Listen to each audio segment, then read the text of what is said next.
All right. Looks like we are live at 5. Live at 5. Welcome back to the Chefpreneur Show. We're excited to have you guys here on this magnificent. I hope that you are able to tune in today to us. Again, if this is your first time tuning into us on the Chefpreneur Show, we're talking about all things of starting, growing, and running a personal chef business. I'm Andres Hinojosa, and this is It's Brock Wagner. Brock Wagner. And we are here again with another show. You know, we had a great show last week. Really good show. Really, really good show. Yeah. If you guys missed last A week, little bit longer. a little bit longer, but we dropped some Just real because we awesome. got into it. Yeah, we watched some great truth bombs and some great golden nuggets, as they say. And but anyway, I hope that you guys are able to tune in. So, what's new in your neck of the woods this week? In my neck of the woods this week, I got some things up my sleeve for today. you know, we've been really working hard on the Sue software. Just extremely hard on the Sue software. We got some really great features and updates that we're working on. Mhm. And right now, we're going through the process of getting validated with Google because we have a new Google API integration coming out, Nice. which is going to be great for just that instantaneous communication back and forth between the Sue software and your Google Calendar, as well as your Google email, because we're building an entire CRM that's it's going to have email marketing, it's got everything. So, and that software is already out there and live, and you can get a 14-day free trial of that. It's meant to be the all-in-one software that your personal chef business needs. And the great thing about it, and the huge thing about it that nobody else can rival us on, is that it uses every piece of the Chefpreneur method in order to help you run your business. So now we're not only coaching how to do the business from concepts and methods, but we're actually giving you the tool to bring those concepts and methods into your business and actually execute those things all the way from inquiry to final payment. So I love that. I'm really excited for it. And I'm just excited for these new updates to come out, which should be soon, in about the next week or two. We're really pushing hard. Our development team's been sweating their asses off and probably going blind looking at their computer screens. But yeah, that's probably about the newest thing that's been happening over here. And I'm writing just a ton of emails because we got some really cool things. We got some really great things coming up. We can't announce them just yet. Yeah, I wish we could, but we're not going to go there yet today. But we are. By the way, we are live in our Facebook group as well. Cool, perfect. Now. Yeah, we've been wanting to do that. I have the comments pulled up for Facebook as well as YouTube. It looks like we have Eric Hudson. Hey, what's up, Eric, Chef? How you Eric doing? He's tuning in.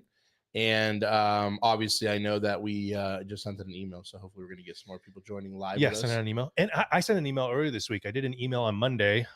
If you guys are part of our email list, which if you're seeing this, most likely, you know, if you're part of our group or anything like that, go check my email. It's 3 simple but really undervalued and underutilized things that can really help your business go to the next level in 2023. And I promise you, like 99% of chefs aren't doing this. 99% of personal chefs don't do it. And it's really simple, easy concepts. And honestly, like I want to start sending a weekly email out to you guys that just gives you some really good information, something that's actually tangible that you can literally, you can open the email and you can go, hey, I can actually use this today. Yeah, I like that. We want to deliver that information and the knowledge to you guys. So if you haven't seen that, go check your email, figure it out, find it. Check your email. There's a lot of value from that. So also what I was going to mention, and I want to get into this today too, on a couple topics we have, you know, I like to bring things to the show as we're, you know, one of the great mentors of kind of just business overall entrepreneurship is Russell Brunson, right? If for those of you guys that know, he founded ClickFunnels and not a chef. I have been humbled and able to cook for him in the past in my life and in my career, but just bringing him up. The reason I'm bringing him up, he has a great quote that he says, and basically, as an entrepreneur, it's one thing, and I'm gonna kind of dive into this, but he always says document like your journey, document your journey, and so like that's one thing that we like to do on this show is we really like to really not only talk about and helping you of what we already know, but as we're learning, as we're growing, as we're seeing certain things, we like to bring those to you guys as well. And I think that you're pretty transparent. Yeah, we're very I mean, we don't really have anything to hide behind. So I mean, it's like we just really want to give you guys the value. But yeah, I wanted to kind of touch on a couple topics today, and we can obviously talk on several topics, but I wanted to really just kind of really start the show off by just talking about, I guess you would say, excellence. Maybe to put it in a proper word.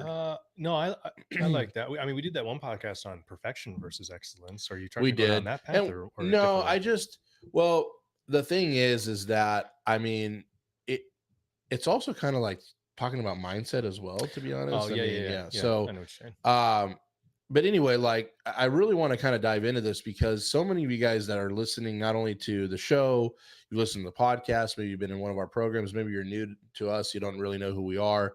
You know, anytime that you're going to start any kind of business, whether you're where you've started a business before, maybe you're an entrepreneur, maybe you've had a catering company, you've had, some form of business or not, and you're looking at, possibly ways to get started or thinking about getting started. One of the things that I really just want to kind of dive in today on, and maybe just plant a seed in your mind. I don't necessarily have to get the whole thing up front, but it's just, again, excellence and kind of, I don't want to say baseline. How do I say this in a proper way without sounding super arrogant? Okay. When you do something in your life, whether it's a business, whether it's, making a dish, making a recipe, I think most of us chefs, we can become perfectionist at times, right? We can become where we're really, really striving to give it our all and really go all in. Okay, as they say. I was on a call recently with one of my students, and we were talking about how certain things, and it's not to criticize anybody or even say anything negative about anybody. It actually just brought up this topic where, you know certain things that we're going to do as entrepreneurs, like there's a lot of things that aren't necessarily necessary. Okay, it's not necessary to go over the top, to go all out, to splurge on whatever, right? Like, I don't know if I'm going anywhere with this, and Not just so here. far. Keep going though. Yeah, I know. I'm trying to not. Oh, the arrogance! No, I'm trying The not. arrogance of this guy. I'm trying not to. I'm honest. I'm trying really hard not to offend Well, you're anyone trying that to be I'm. perfect. No, Stop it. no, I'm not trying to be perfect. I'm trying to just Just let it basically. out. I'm Let it trying. I'm out. trying to basically just be like to the point, but also like kind of like help you skate around it a little bit because I do care, and I don't want people to get the wrong idea. Okay, anyway, so let me just put it this way, okay? For anybody who's looking to start a business or start something on their own, like if you're not willing to go all in and give it as best as you got and give it everything that you absolutely have, I would question if you should actually do it. Okay. And I know it's a big statement. And the reason I'm saying this all is because it's really easy for us to look at things and say, you know, I want to make this happen. I want to go for it.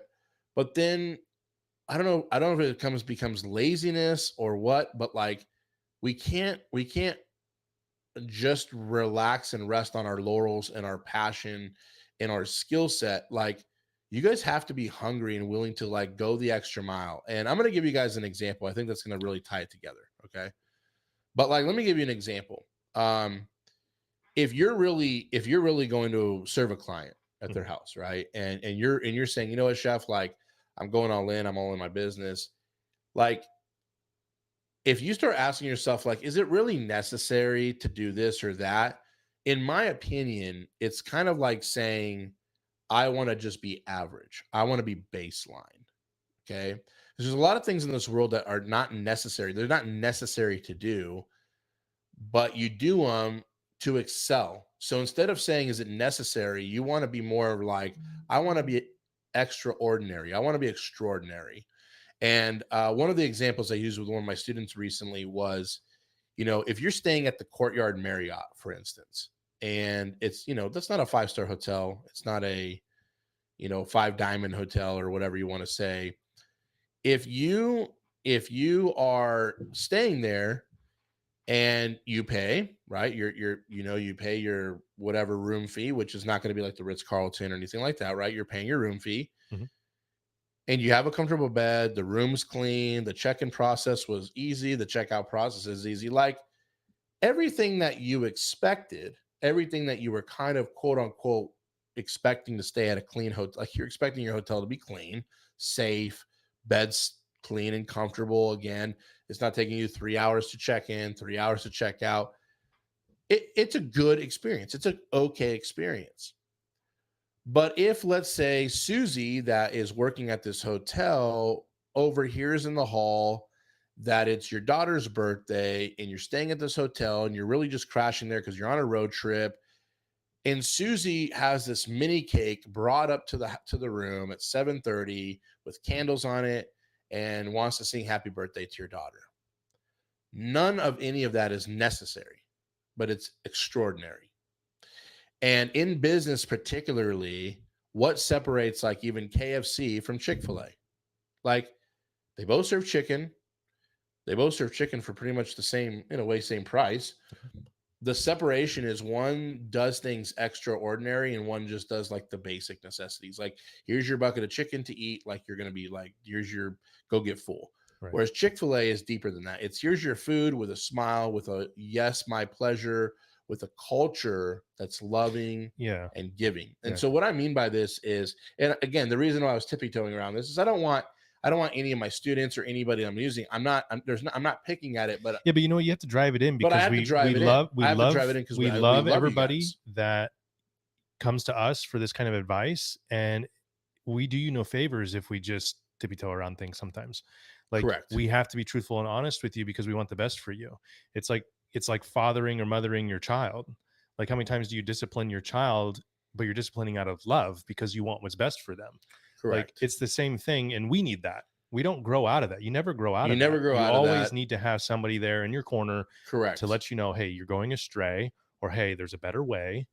You have to have it. And the reason I'm bringing this up is because there's a lot of things in life that aren't guaranteed. And so, again, to play devil's advocate, right? Like it's easy as well to say, hey, like I don't think that going this, like you might even say to yourself, like, man, okay, chef, like if I go that next level, if I put so much of myself out there, is it going to yield the results?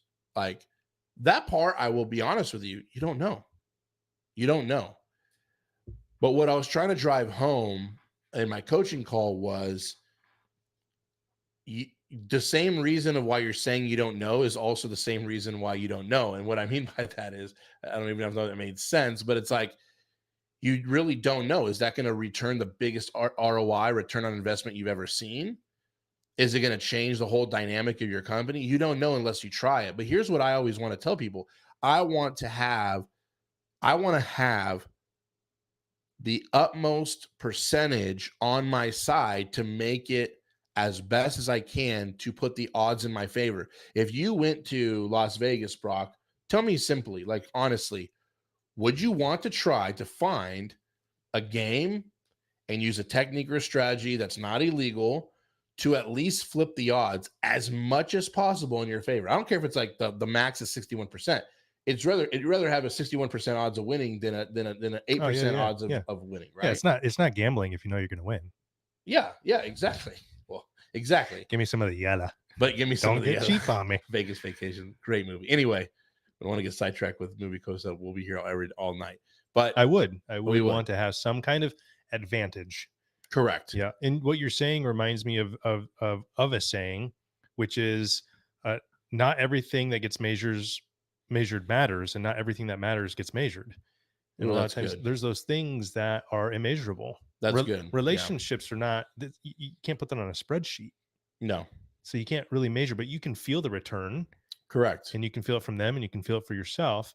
And sometimes it's that delayed gratification as well. It takes a little bit of time to see the results. It takes some time to see the results, but again, you don't really know what you don't know either. Mm-hmm. It can fundamentally, dynamically shift the entire, like even in your life, there's so many decisions we make where we don't even realize the risk involved. Even when we're little kids, right? We're ambitious. I know growing up with you, man, this guy was like a freaking monkey in the trees, man. This guy was climbing everything. I mean, every tree was a challenge. Every tree was a challenge. I don't know. Didn't you break bones when you were younger? Oh, yeah, for sure. Like, So that was totally opposite of me. You wouldn't see me climbing around. I was more of the one like cooking steak when I was like 9 years old in the Rollerblading, kitchen but and you rollerblading. rollerbladed, I did. I inline. taught me I some moves. aggressive. I aggressive Aggressive skated, baby. inline Inline skate. skated. Yeah, that's right, baby. Yeah. Yeah. You Anyway, I shred. shredded it. But no, what I'm trying to get to is everything does. I mean, there's a risk to everything. Like, even just after that coaching call and I came up and me and Brock were talking about it for a little bit before the show. I'm like, think about it. If you're looking at it from even a perspective of like, you get in your car every day and you're saying, okay, I'm going to go to the grocery store. Okay. There's a low probability that an accident's going to happen, but there's still a risk there. But you're going to try to limit your risk or limit either however you want to word it. Maybe I'm going to reverse it. You're going to increase your percentage that you arrive to the grocery store safe, right? Mm-hmm. And limit the risk. What does that mean? Probably going to wear your seatbelt, probably not going to be intoxicated. If you're wearing, have to wear glasses, you're going to wear your glasses. You're probably going to like not be half tired, right? Whatever you got to do to minimize something going wrong. But think about it. Every day we're getting in our cars, for those of us who drive, you're getting in your car and you're driving down the highway and you're going 60 miles an hour, 70, 80 miles an hour at times. And at times you're going down the road, you're literally a couple feet from the other person driving in the opposite direction. That's true. It's insane. When you think about it that way, it's like you guys are zipping past each other and just a couple feet from each other. But it's normal because you're used to it, right? Yeah. You've gotten into it. When we were teenagers, we were nervous to drive for the first time. Oh yeah. And we forget that because we take it for granted now because we've been doing it for so long. When you start a business, it's the same way. You get anxious and nervous because it's new and the risk is like apparent and it's right there. But as you go each day and you start to realize like, hey, the risk feeling becomes less and less. The risk never totally goes away. Yeah. Our perception of it changes though. Exactly. And if I'm going to be, again, we're always real with you guys on the show, and I know Brock's going to agree with me when I say this. It's actually not hard to beat out. All right, I don't want to say let's start over, but let me scratch all this to make it really simple for you guys. What I'm trying to say, if you're again not willing to go out and do everything you can to make your services, your business, if you're going to start a freaking business, you better do everything with as much excellence as possible. I don't want you half-assing anything. At least we don't want you to in Chefpreneur. And if you catch yourself saying, "Oh, I don't know if it's really necessary to do that," or "Oh, I don't know if it's going to pay off," you're damn right you don't know if it's going to pay off. But like, if you're going to put yourself out there, you better take every amount and every inch that you can get to be on your side. That's what I'm trying to say. Like, again, I'm going to like make sure. I mean, when athletes get paid millions of dollars to play ball, okay, like they want to win the Super Bowl, they want to win games. What are they going to do? They're going to do everything. If they're a good player and a good athlete, they're going to do everything possible to become the best. One of the best interviews, if you guys haven't watched it, is Kobe Bryant, one of his last interviews with Patrick Bet-David of Valuetainment. It's a phenomenal interview. And you get to really see why Kobe was the great man, that why Kobe was the Black Mamba. Like there was success all over him. Why? And it wasn't because he was just naturally born and good at basketball. It was his mindset. He literally said I mean, there's story after story I could tell you about him, but like even the story about him being in the gym, they come in, they're doing like some pregame warmups and he's about ready to play. I don't know if it was this Golden State Warriors. I don't remember what team it was. And he was already in the gym. They come in, they're like, oh man, Kobe's already in here. It's like whatever, 9:30, 10 o'clock in the morning. It's the day before the game. Like, and usually you're not supposed to like really, really, really like you practice, but you don't go like all out, like all day practice before a game. And there people are shooting ball and everything like that. And then all of a sudden, like the people that are there that came after him, that he was there before them, they're like already like winding down their exercise or winding down their drills. And like, dude, this guy's still going full court hard at it. And what does Kobe say? The guy the next day, Kobe shoots like, I don't know, like 50 some points in the game or something like that. And the guy goes up to Kobe and was like, dude, like you put in the hours yesterday. Like, how'd you even get there? Like, and here's what Kobe said. Kobe said, I only did that because I saw you were watching me. Because I was going to let you know that no matter how hard you work, I'm going to always outwork you. And the guy was like, And Kobe said that he had this face like, but here's the difference. Kobe meant that. Mhm. And what I mean by that is that's called excellence.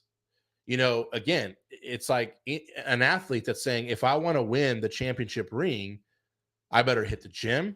I better hit my diet properly. I better get my sleep. I better do everything right and cross off every box. And I'm going to go all out and 100%. Now, we're not perfect. That's not what I'm saying, because perfection doesn't exist.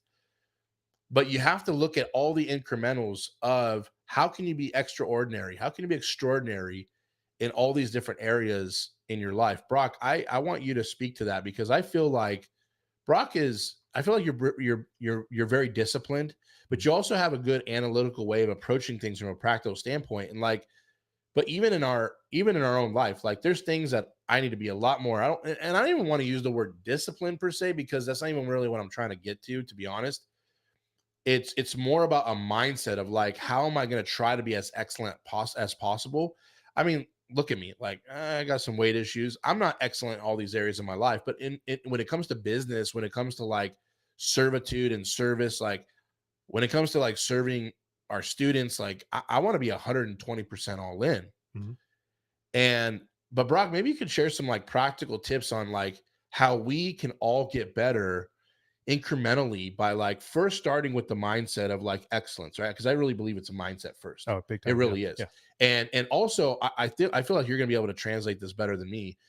How can we tell our audience and tell them like it's actually not that hard to win when you just go a little extra over the mile? Like again, Yeah. like It's not. Chick-fil-A. It's Chick-fil-A not. is a perfect example. Like they both Chick-fil-A and KFC both serve chicken. One is crushing the other financially, like crushing them. Yeah. Yeah. Not even a close competition, not even a close second. I don't even think KFC is even a close second. Oh, But like, but why? It's the small incrementals. It's those details, those mhm. extraordinary details that matter. Yeah. Yeah. What it makes me, I mean, there's a lot to unpack. So I know, I'm right? trying That's what I'm to, trying to say. It's I'm hard trying to to. organize it myself. The first thing that came to my mind, so I'll just do this. And I'll ramble through this, but I think hopefully you guys will pick up what I'm putting down. Um, I'm naturally risk adverse as much as anybody else. And I think that's what excellence really is. There's two sides to the coin. There's the I'm going above and beyond and going the extra mile in order to try to create and bring about a certain kind of result, right? On a positive side, on the flip side of that coin is I'm going above and beyond and going the extra mile because I'm risk adverse and I'm trying to eliminate as many possible things that could work against me. Mm, That's mhm, I think that's what where how my mind works when it comes to like organizing, when it comes to being structured, to having routine. Like Ash and I, we live in a house it's like routines, mhm, and we're not perfect at it. And but when we have that basic routine, it's like allowing your child to go out in the backyard when you have a fence. You can allow them to go and roam about, but they have their boundaries so that they feel safe and they know exactly where those boundaries are and how far they mhm. can go. We have a routine so that if so that typically you're within that routine and you feel like you're eliminating some of those things that can possibly come in when you have a child and they're and bedtimes are sporadic or eating is sporadic or they come home and it's like their TV time is sporadic. Like it introduces things that can go wrong because the child reacts based on those things. Mm, Lack of sleep, they can get grumpy and angry. yeah. And when the bedtime is not the same, it can be like it can be hard to put them down, that type of thing. I'm adverse to that because that causes me pain. I don't want pain. I don't want to suffer because of that. So we put into place kind of these structures, and we're not structuring ourselves to death, Yeah. but we're giving ourselves something so that we have freedom based on it. It's like the old saying, I'm conservative so that I can be liberal. I'm conservative with my money so that I can be liberal with my money. What does that mean? It means that I first focus on kind of like saving and being wise with my finances so that when the time comes, I can choose to be a little bit free with it, a little bit loose Mhm. with it. But you can't be free and loose with something if it was loose and free from the beginning and Yeah. it's just out there floating in Yeah. the ether. You can't do that. So that's the first thing that it made me think about. The second thing is that how many times do you hear about people who get fired from work not because of their lack of skill or because of their lack of intelligence, but because of their lack of communication, because of their lack of showing up to work on time, because of their Mm, lack of respect, because of something relationally that they had within the office or within the kitchen. How many times does somebody get fired based on more of those relationship aspects versus that person's really talented? Yeah. Problem is, somebody can be extremely talented and bring a lot that way, but if they bring a lot of drama into the environment, then it completely knocks out that the fact that they're extremely talented and that Yeah. they've got skills and that they do beautiful, delicious things. Like, it doesn't matter because Yeah. when they're showing up late every day, it's hurting the team, and then it's a cancer to the team. The team is then looking at that and they're starting to grow resentful of the fact that, oh, this person gets to just kind of wander in, but yet they're not fired. Like, what the hell? And that's where you go above and beyond. And does showing up on time make a difference on the spreadsheets per se? Does having that clear communication and coming to the boss or the manager with an openness and Hmm. saying, you know what, even though I don't agree with you, I give you your place, you are the leader of this team, I will Yeah. execute on this, even though I don't agree with it necessarily, but I will do it because it's for the better of the team. When you do that stuff, how much of an impact does that make? Is it calculable on a spreadsheet? No. No. So my whole argument for doing that above and beyond is the fact that it will return to you in more ways than you can think. I mean, let me ask you a question. If you knew that you went and did a service and you went above and beyond, and at the grocery store for that client, it was their anniversary, you bought them a card and you wrote a personal message in it, and you gave them maybe a little box of chocolates or something that, the husband mentioned that his wife really enjoyed a certain kind of chocolate, and that wasn't a part of the service, but you picked up on that, and so you brought that into the service. Now, at the end of the night, maybe they tip you. Maybe they don't tip you any more than what you would have expected on a regular service. That's good. But Yeah. then 6 months later, someone comes to you and is inquiring about a service, and you're doing your normal thing on the phone call. You're figuring out the menu, figuring out what they like. And then at the end of that phone call, they said, you know what? John was right. Like, this is a great phone call. And you go, John, who? And he gives you the name of your client from 6 months ago. He says, well, he recommended us, and it's me and my wife's anniversary now. And he said, oh, you got to get this. You got to get this personal chef. Like, they're amazing. Like, and he mentions how, I heard you gave a card. I heard you delivered a card. And I was wondering if maybe you could do this for me and my wife and help me to surprise her with, That's good. XYZ. Yep. You wouldn't know, but if you knew that that was going to happen and it was going to bring you an extra $1,000 to your business, even though it's 6 months down the road, would it be worth it? Oh, Would it be worth it that you 100%. spent 10 freaking minutes like picking out a card and writing a little letter to them and finding some chocolates? You spent 10 extra minutes in the store and it yielded you $1,000. Now, it wasn't upfront right away, maybe, but every time you do that, it's like It's you are planting a setting seed. yourself up for success. Exactly. Yeah. I love what you just said. I love the practical side that you brought, even with the routines as a baseline, right? And then I'm also going to like kind of piggyback, if you don't mind, on your number two. Even when you were talking about like an employee that's like you got all this great skill, you don't even do the basics right, right? That's even the baseline we're talking about. Like most people are satisfied when you do the baseline. They're most people are best like so. Well, then they If we wonder, why start why am I not getting this raise? Why am I not getting Well, the exactly, because promotion? you're just doing the baseline. Yeah. Exactly. And that's a whole other Yeah. point. It's like, That's what a whole makes you other different point. than anybody else? Yeah, and that's a whole nother point. What I'm gonna say too is that the more that as you were talking, the more I started thinking about it. Like when you're looking at the Kobe Bryants and the Michael Jordans, and let's look at like chefs in our industry, Grant Adkins, Thomas Keller, like some of these great chefs that we know, like if you really, really dissect everything they're doing, they are not looking at they are not trying to do the bare minimum. Okay. They're not trying to do the norm baseline. B, so actually write these three things down. I think this is actually important for anybody. Number one, they're not doing the baseline. So don't do the baseline. Don't do just enough. Don't just be basic. And I'm going to have a personal story I'm going to share with you guys about this and really how it impacted my life without me even knowing it until I found out. Number two, okay, so don't do the baseline, number one. Number two, don't try to measure your standards by other people. Don't try to measure your standards by other people because you really don't know where their standards are. If you would start again, I mean, if you would start just a chicken restaurant, going back to like KFC and Chick-fil-A, If you started a chicken restaurant and just said, I'm just gonna copy what KFC does. Well, in my opinion, again, I'm not bashing KFC at all. I mean, the original recipe, whatever. It's tasty, but they're not Chick-fil-A. Like they don't have that culture. And so you're now copying someone's standards that you don't know. So number three, and here's I believe the biggest key, and this is what I'm noticing, and I think everybody is listening to this would agree with me. Why Kobe is successful, why Michael Jordan is successful, why Thomas Keller is successful, why are some of these chefs are successful? Because they're not going the baseline, they're not measuring their success by others, and last but not least, here's the big one, they are measuring themselves against their own standards.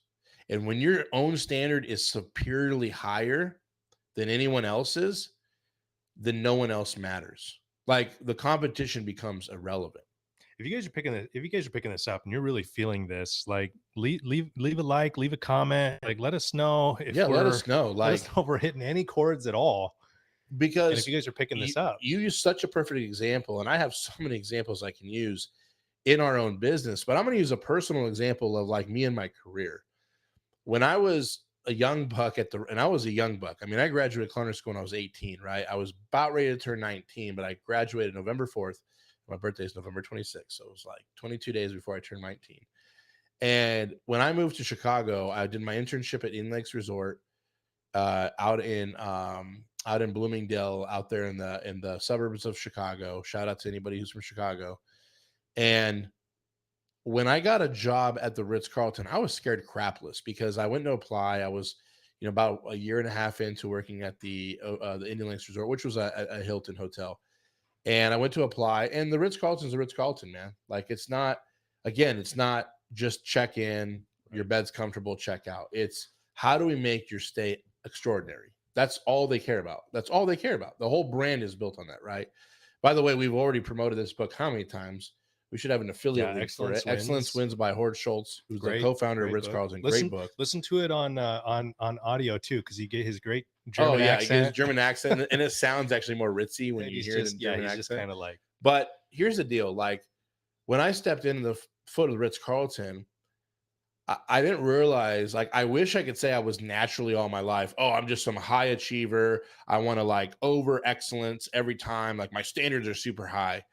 I'll be honest, like, no, at the time, I was just scared crapless. And I felt this pressure, like, if I don't really push myself, like, they will fire me. Cause I literally felt like yeah, it was all God I got hired there. Now, did I have some skill and stuff? Yeah, I was super young. I was what, 20 years old. And I'm coming to the Ritz. Everyone else was like in their mid 20s, upper 20s, mid 30s. This guy's like, oh, I worked for Jean Georges in Paris, and I worked for this guy in Las Vegas, and I worked at this 2-star Michelin place in Brittany in France. I'm like, I worked at the Hilton in the suburbs, and I was coming in there, everybody has their top hat on, and it was scary. And so, like, literally, my mindset was, if I don't push myself like super, like, my mindset was, I better push myself just to be like equals with these people. right. What I didn't realize was I was pushing myself so hard that all of a sudden the chef started to notice. And within a year and a half, this is like true story. Like it went cook 4, cook 3, cook 2, cook 1, lead cook, assistant chef, sous chef, chef. That was like the pecking order. I was a cook 3, second to the lowest. Okay. Which was still like a $3 raise because it was the Ritz Carlton. Okay. Yeah, I know. I felt like I was rich. Ooh.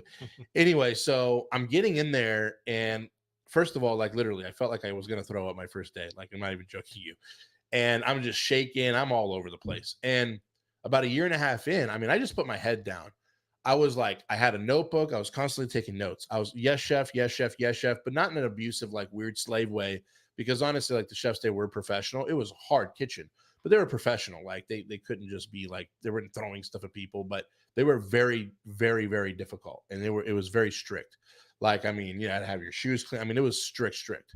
And but I was like absorbing everything. And then it's like, oh, hey, the chef would come up to me and like, hey, anybody wants to volunteer to be like relief overnight cook for like one day for the next 4 days or for the next 2 weeks while the overnight cook has his vacation. And I'm like, I want to learn breakfast. Like, I want to learn that. Like, why not? Like, my mindset was the more I knew, the more valuable I am, the less they'll fire me. That literally was my mindset. Like, oh, I'm going to learn as much as I can so they don't fire me. Right. Little did I know, like I said, a year in, I now had overnight under my belt. I volunteered shifts for doing omelet stations and pasta stations, and I volunteered shifts when they needed help in banquets, when they needed help in Garmin J for overtime.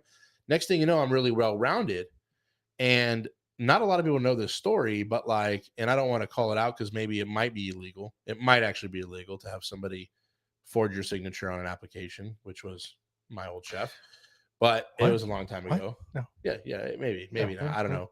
That didn't happen. And anyway, one of my chefs, my direct superior in the restaurant where I was working at, which was the cafe, it was a three meal a day restaurant. He comes up to me and he's like, "Hey, they just promoted me to Garmin J chef, and I want you as my assistant." And I'm like, I literally like turned around. I thought he was talking to somebody else, and he's like, "No, Dre, like you." And I'm like, "What?"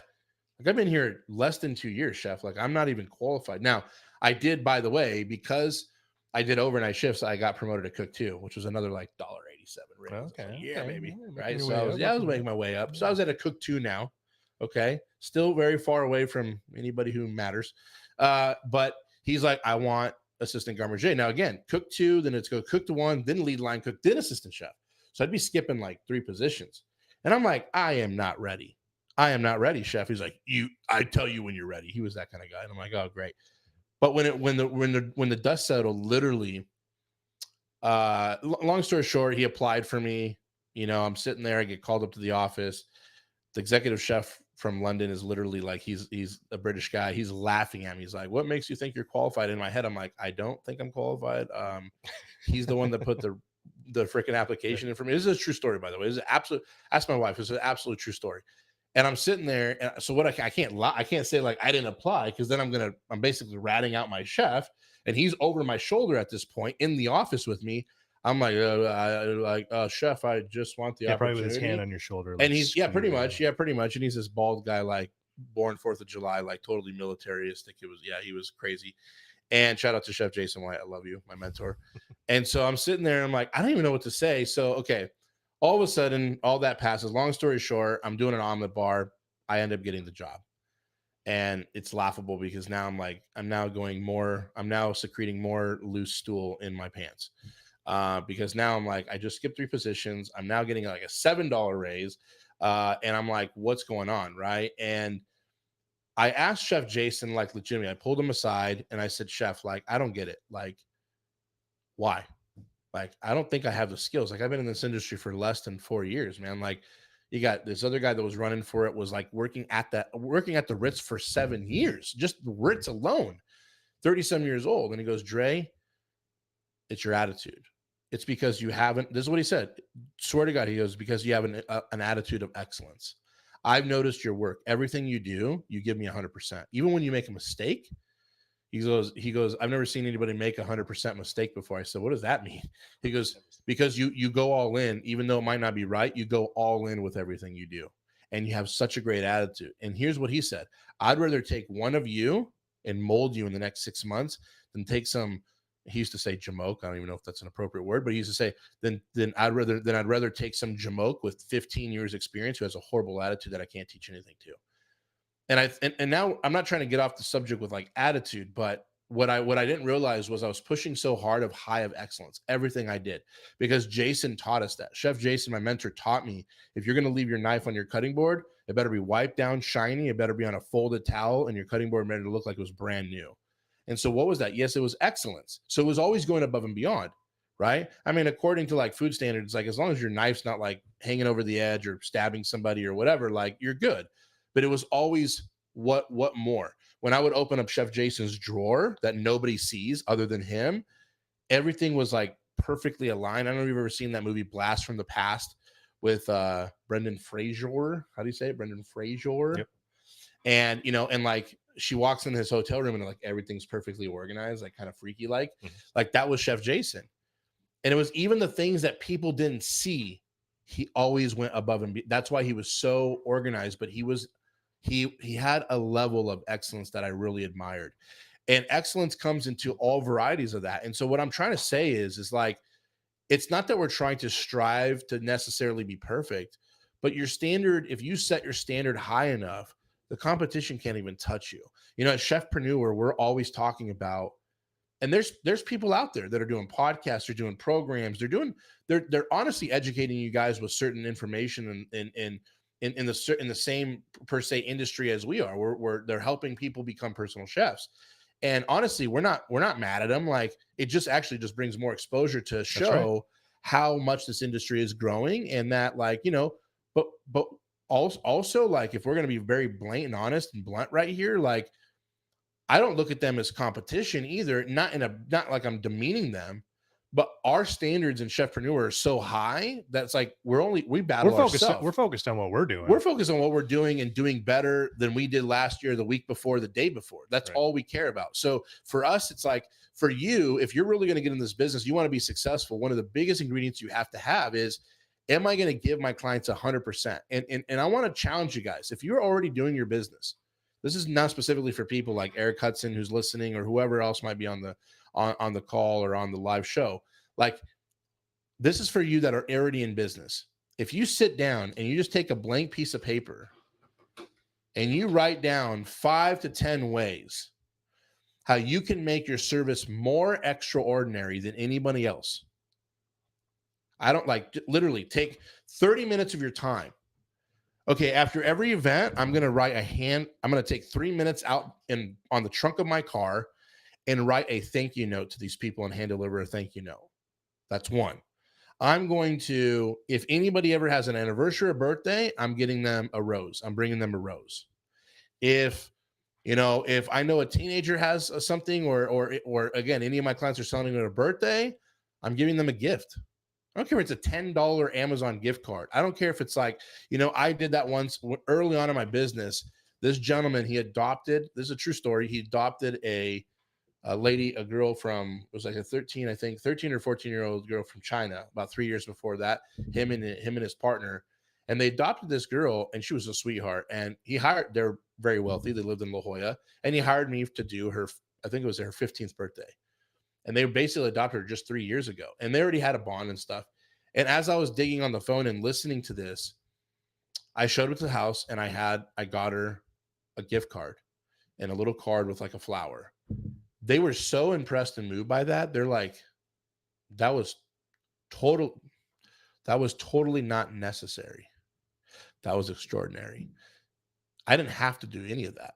They would have been happy with the food I delivered because they were super happy with the service. Everything went well. This was putting that extra cherry on top of the cherry on top of the whipped cream. Yeah. And so if you sit down and you take 30 minutes of your time, write down 5 to 10 ways how you can be extraordinary, and you start looking at every aspect of your business that way. What else can I say in an email that make them feel special? I don't care if it's a little slogan on the bottom where it's like, I hope that you just continue, that God blesses your day. Or, I mean, any little touch like that. I'm telling you, what's funny is it doesn't even take a lot of time. And it doesn't take much either. The funny thing is crazy. That most people are not doing this stuff. Most everyone doesn't do these little things. And so it doesn't take even a little bit of effort, and you're already ahead. The problem is when you're sitting here going, oh, like, if your knee-jerk reaction to thinking about buying a $10 Amazon gift card for my client, like, that's eating into my profits. If that's your knee-jerk reaction in your mind to say, now I'm spending money, you've already lost. Like first off, you're thinking that you're never going to get more. That's basically, you have a broken mindset around money, around finances, and you really have to look at that and you have to say, am I subconsciously believing that I'm never going to get more, and so I'm kind of holding on to what I have? And you got to get out of that. You got to get into abundance mindset, a growth mindset, so you can unleash and you can do those things, because you realize that you've got this client. It's just about repeating the process. You'll get another one. Dude, that is so good, bro. And another one. That is so good. And let me, I don't even want to add to that because I can't add to that. One more thing about this too, that I just feel like I just got a brain dump right now. If you do that, okay, because you might be saying, well, it sounds like you guys are just trying to be cheesy and like gain favor. Let me tell you one other thing. If you measure success, again, at your own standard, that means whether or not the client books you again, because you don't know. You could buy a $25 Amazon gift card. I could have bought a $50, I don't know what a 15-year-old's like makeup. Okay, I could have bought a $50 gift card to MAC makeup, given her a whole bouquet of flowers, and these guys don't care and never call me again. I'm not going to be bitter. You want to know why? Because I achieved my standard. If you now say, this is my standard moving forward in my business, if I'm looking at Hudson Personal Chef Services and I'm Chef Eric Hudson, and I'm telling my team and every chef that works with me, this is our standard, guys. Forget about what people are doing on Yelp. Forget about what chefs are doing on Facebook. This is my stand. This is our standard in our company. This is where we set ourselves apart. And guess what? If they don't tip you, even when we give them a gift or a thank you card or a bouquet, it doesn't freaking even matter. All that matters is that we hit our standard so that we can go to bed and lay our head down to rest and know that we achieved what we do as our company, what we stand for, period. People think that Chick-fil-A is dumb for closing on Sunday. That's their value. That's their core value. They believe in it so deeply that they're willing to give up not millions, billions of dollars of profit on that day. And why? It's so deep rooted in their values. And there's a reason why they're successful, because they hold true to that. Everybody tells them they're stupid. On a business side, any CEO that you would hire, okay, think about how easy that CEO job would be. Anybody can interview for the Chick-fil-A CEO job and be like, I can guarantee an increase in revenue by 1.7 billion next year. What's your plan? Open Sundays. Now, give me my $1 million bonus, right? They would never let it happen because it's a core value and it's true to them. That's their what? Standard. And so they're not baseline. They're extraordinary. They want their team to have Sundays off, that would have been nice if I was working at the Hilton as a chef and saying, hey, get Sundays off because I love to go to our church. Like Chick-fil-A would actually suffer. They would suffer. They would lose money. I think a lot of people that believe in their core values with them, me included. I mean, we're men of faith. So honestly, like I would look at them and be like, I'd be disappointed. Wow, they kind of laid down for the money. Like that's kind of sad, right? But what's funny is it shouldn't work the opposite way, but it does. Because when you follow your standard and you have that set as your bar, no one can take that away from you. And it might sound crazy to other people, but it's like, and people will get jealous too. Other chefs will be like, well, anybody can do that. Okay, then do it. But nobody wants to go that distance.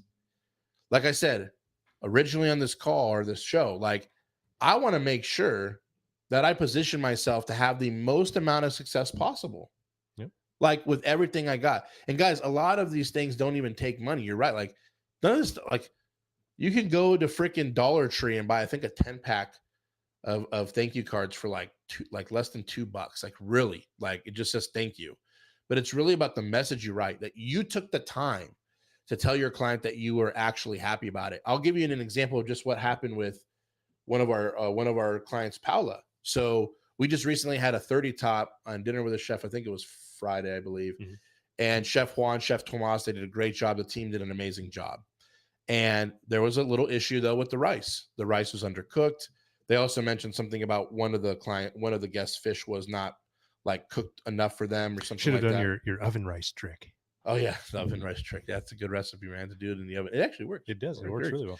But anyway, the rice for some reason wasn't cooked and all that stuff. Listen, we make mistakes. I'm not looking at Chef Juan and Tomas like, oh, they don't know how to cook. Our chefs are phenomenal. And they literally came back to Ashley and they're like, everything was great. We did have these couple issues. Everything was great. Now, here's what I did. They already paid the invoice. They were happy.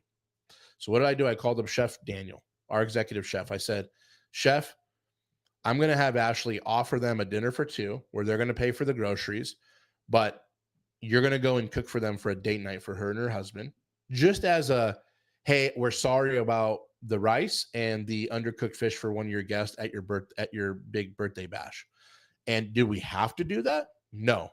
Is it necessary to do that? They already paid the invoice. I can already see people watching this doing all kinds of like calculations in their head, like, well, for undercooked rice, I'm going to spend an extra 4 hours of my day like cooking for two people. And here's what's funny. Alarms start going off. Here's what's funny and why culture is important in your company, which is what we teach in our programs.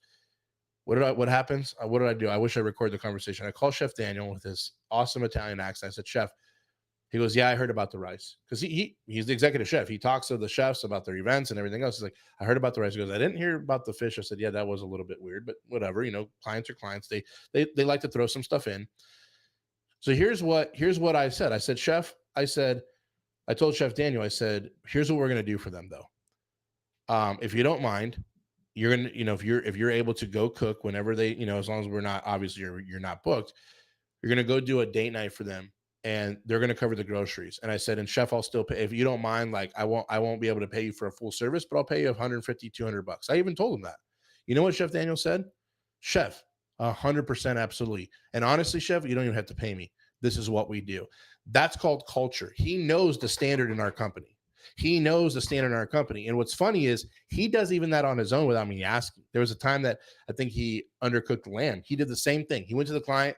He tells me, Chef, I'm going to go cook for this client. They're just going to pay for the groceries. I just want to let you know that this is the date that they're doing it, so I won't be available. Okay. And he's representing our brand. That's called culture. And what that does is it shows these clients they made a mistake, and these guys went way above and beyond than they had to. We don't have to do any of that. And it's not because, again, we're like, oh, please book us again. It has nothing to do with that. They probably will book us again. In fact, this is the second time they booked us. Mm-hmm. But they're going to then say there's standards that this company has. They're going to go to compare another company, and that company is going to be subpar. And even if the company does a great job at the basics and the necessities, we're going above and beyond, which is always going to surpass.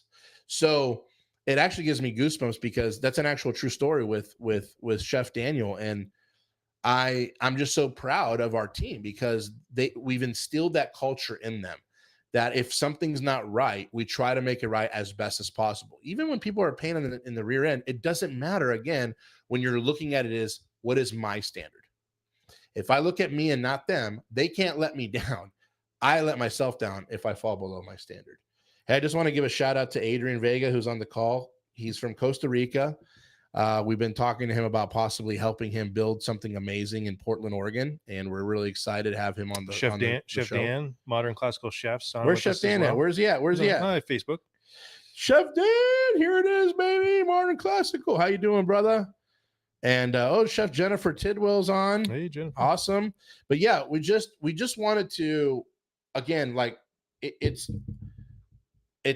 doesn't, like, I love how Brock brought in whether you take the routine and the discipline route to force yourself to do that, but you still need that mindset in order to even believe that it's worth it, right? And like I said, we don't know the outcome. Again, we're gonna go cook for this people. Daniel's gonna go cook for them, whether he does it for free or whatever. I'm still gonna pay him something, but he's gonna go out and do that. There's no guarantee they're gonna hire us back or tell their friends about us or any of that. It doesn't matter. We left it resolved on our terms and our standards. And I think that ultimately brings you a lot of peace. It's kind of like we did everything we could. We left, when they say like, man, I left it all in there. I left it all in the rink. And when you watch the best athletes in the world on the one-on-one athletics, whether it's boxing or tennis or whatever, like I love watching one-on-one sports because at the end, there's such an admiration for each other. Why? Because it's like we gave each other everything we got. And the victor won. Like the person who just happened to be better, like whatever that case may be, like, and I think that again, it's like I would rather lose because of me losing than, like, if that makes sense, than like me winning from somebody else just being like not doing it. But what's funny in business is a lot of times you win by just going slightly above the mark. Yeah, that's what's crazy. Yep. So I hope that helped you guys today. I mean, again, we're always here to help you guys win. And do you want to ask some questions? Do you want to ask some questions? Anybody have any questions if they want to comment? Or they have questions, or do we want to ask? We have people watching on for next month. No, don't. Am I getting ahead of myself? Or do you want to let them start know? them up? Yeah, get them geared. Yeah, get geared up so we know what kind of questions they got. Oh, I see what you're saying. Yeah, go ahead. Okay, I can. Yeah. I can't. I was going to do it anyway. So I know you were going to do it anyway, but now I know what you're talking about. Because at first I was like, all right. It looks like Chef Corey is with us too. Awesome. With some good people on the call then. So guys, listen. It's been 1 year. It's been 1 year. 1 year since what? Well, 1 year since retreat. That's not what we're doing. But Close. Well, actually, 1 year I since think so. our 5-day challenge that we did last 5-day year, challenge. which was so good. 5 days just packed, a lot of engagement, a lot of people on. And guess what? We're going to do it again. We're gonna do We're another doing it again. We're 5-day gearing it up challenge. for next month is what we're planning. But listen, we want to get your feedback. We want to know what questions you have. Like, what would really help you in your business? What do you Doesn't want to matter. learn? What do you Basically, want to what do you learn? want to learn in the 5-day What do you challenge? want to learn? What would you like us to cover? What struggles are you having? What could really just help you? What do you want to learn? You And know, we want to teach that. I want to angle this too, of just like, obviously, not just people that have a business already, but I'm saying, like, let's say you're thinking about starting one, you've been listening to the show for a while, or you just found out about us. Again, we're here to help you build a personal chef business and crush it. And we're trying to get as many chefs and passionate cooks out of this rat race, pull you out of this industry. And so a great place to start is our 5-day challenge, right? Absolutely. And really, like I said, we really want to help you guys win. So we already have some great content that we taught in the last 5-day challenge. And honestly, those are usually the top questions we get asked. But we want to just kind of revisit it and say, like what Brock said, like, what do you want to learn? Like, is there anything specific that you guys want to learn or touch on? And again, we're trying to make this as valuable for everybody. And I know a lot of people probably more starting their business or wanting to start a business is Yeah, but really what it's you're going to for. learn But you're going something, to learn something no matter if you have a business and for it's two going to help years. you. It doesn't matter. It's Yeah. going to help you. And it was a lot of fun to get together. It was a lot of momentum. It brings a lot of energy. And I think that's what's needed right now, especially with what's going on and people looking at the quote unquote economy. I don't look at any of that. And garbage, it's a great time to do it too, because it's a fresh start to the new year. yes. Yes. It'll be March, so it's kind of like just over the hump of maybe taxes, unless you're uh late to the game and lazy. Hey, No. hey. No, Yeah, Andre. Andre. But it's a great time of the year. It's a great time of the year to start. And I'm sure that you've been thinking about it. I mean, you're listening to this, so obviously you're thinking about it, or you've started, or you've been going. So what do you want to know? Because we've been there, done that, baby. Let's and we're gonna help you. do this, because if they're listening to the podcast, because we're, obviously these shows are live here on YouTube every Wednesday at 5 March Eastern 2023. But yeah, but what it is like, let's just give them an avenue where they can actually send that information. So if you guys are watching this live on YouTube, obviously put it in the comments. If you're watching the replay on YouTube, put in the comments. If you're watching this replay here in the Chefpreneur Movement group, put in the comments. If you're listening to this as a podcast, as an audio file somewhere, go ahead and just shoot us an email at info@chefpreneur.com. That's info@chefpreneur.com. And just title the subject line 5-day challenge. We just want to know what you guys want to learn. And all ideas are welcome. Like I said, what we'll do is we'll distill everything. We'll try to basically hit as much of those points as possible in the 5-day challenge and get you guys geared up. But also, again, make it for everyone, that everyone can learn and get something out of it. Basically, we want to meet you where you're at. Correct. Where are you at, and what are the things that are going through your mind? Because we know what we know, and there's things that we don't know what we don't know, and sometimes we don't know exactly what's going on in your head. We don't know where you're at in your business, and we don't know what questions you necessarily have. We know a lot of the questions that you tend to have, but we want to make sure we're not missing any. And then we're marrying that together with what we know you need to know. So that all makes sense through my rambling. Yep. Vomiting No, that's information. For sure. For sure. But yeah, absolutely. So we're excited about it. We're excited to meet you guys where you guys are. And again, anything that we cover on here, anything that we cover in our programs, in our challenges, it's really just for the best for you. Again, we're never wanting anything to be, we're not wanting to put you guys down or make you feel like you're not good enough to come into the challenge or even to the program, or you're learning in the program. I think they know that. No, they know that. I just want to reassure you guys, like, because there's a lot, the one thing that separates us in our community as well, and I'll just kind of throw this out there, there's a lot of professional chefs that we've helped. There's also a lot of home cooks that we've helped, right? That have really done amazing in this business. And so, like, if you're prideful enough to say, well, I can't be part of a group where there's going to be non-pros in there, or someone who hasn't, quote unquote, paid their dues, like, then maybe it's not for you anyway. But like, we just want to let you guys know this is for everybody. This is for anybody who has a real passion for cooking, who really wants to start a personal chef business. Again, you have the upper hand in different ways with your skills if you have 20 years of chef experience. But also, if you're a home cook and you know that you got the skills and you really feel confident about it as well, like you got just as much opportunity of building it. But guess what? Them home cooks, because they're not all brainwashed by the industry at times. That's Sorry true. to say. That's true. They come into it and they are the ones doing these little things and setting themselves apart. Meanwhile, the professional chef might be thinking, "Oh, it's all to do with my food and my skills and everything," and they're not Yep. going to the extra mile. And then they're wondering, why is this home cook who hasn't been in the industry, has been doing this, for at home for however long, how they're getting ahead? Why are they getting ahead? I don't know. Are you all right? I'm just joking. Okay. I'm waiting for you to give the answer. Oh no! Well, you have the answer. Wah, wah, wah. Wah, wah, Anyway. What? I gave the answer. What? Okay. No, honestly, that's why they're not brainwashed by this crazy industry that we call the culinary industry.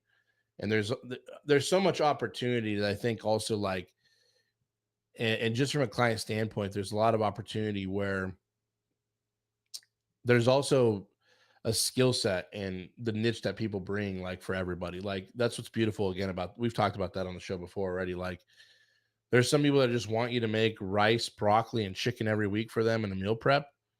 And there's people that want a, 3-star Michelin, 5-course tasting menu, right? And so you're able to do either or. I mean, you're able to, like, really understand that. And If you do it right, they'll pay top dollar either. They will. Either way, they'll pay top dollar. Exactly. So yeah, no, we're looking really forward to the challenge. I was actually I was a little distracted because actually I think somebody was actually sending me literally a question right now. Oh, that's why I was like, I apologize. Somebody was actually sending me something, and I think they just sent us an email. So I think we actually already got an email from somebody. Cool. Of what they want to learn. Awesome. So yeah. We'll see if we'll plug it in. So yeah. Anything else before we wrap up the show today? No, just be prepared to hear more about the challenge. Yeah. And we're excited. We'll have a registration page coming out. So we want to make sure that you're going to get registered for that challenge. So here it is. It's announced. Get ready. It's announced. It's Get coming. ready. We're not going to hard push it probably till a little bit later. Of course, we're getting some things set up, but we will start to slowly put in, like, maybe a wait list or a registration wait list as well. Maybe we'll have a little something special for early waitlisters. We could, yeah. I know there will be prizes. We're going to bring back the prizes. We'll do some prizes. Send you a little something from us, in the email, just something simple for you to get started. Yeah, something special to get started. Just a little thank you. Little thank you. Yeah. $10 Amazon gift card. No. Just say $10 Amazon gift card. Good Lord, $10,000. Oh, $10 Amazon gift card. We'll have 1,000 of them. Yeah, that'll be something. Yeah, that'll be $10,000 right off the bat. There we go. There you go. Anyway, right. It was great talking to you guys today. It was great talking to you. It was great talking to you as well. It's great listening to you. It was great listening to you. Yeah. We'll have to do that again. Wait. Next Wednesday. Next Wednesday? Live Next at Wednesday, 5. live at 5. That's 5 o'clock Eastern time. And again, please like this video or like this live. Hit that subscribe button. Hit that notification bell to get notified when we do go live. Also, join our movement group, the Chefpreneur Movement Group on Facebook. If you want to just join a community of other like-minded individuals that are looking to start a personal chef business or have one, there's over 5,000 members in our Facebook group. Join the Facebook group. Just go to Facebook, search the Chefpreneur Movement. You'll see the group. Basically, just ask to get invited in because we just accept you, and then answer the simple questionnaire that we have, and we'll let you guys in the group so you can be frolicking with others that are thinking and like-minded. I just wanted to use the word frolicking. But also, if you're listening to the show on podcasts, on Spotify, on iTunes, Google Play, wherever you're listening to podcasts at, make sure you subscribe to the podcast. Make sure you leave a review on the podcast. Let others know about the Chefpreneur Show and how you love it. And I hope you love it. Or let them know how you don't love it. I hope that's not the case. Either way, just be frolicking with other chefs. Now, here's the thing, though. I didn't say flocking. I said frolic. Isn't that a real word, frolicking? Yes, but it's Okay. just funny. It's just I It don't is know. funny. I wouldn't have. I wouldn't have used that That's why I word. said it. It's 'cause it's Frolicking. funny. Hey. It's funny. So, Jaunting with chefs. but yeah, I am excited again, the guys, to bring back the 5-day challenge, and again to bring this show to you guys every week. So make sure you tune in every single week. We love you guys. Be blessed. Don't stress, and we'll see you next week. See ya.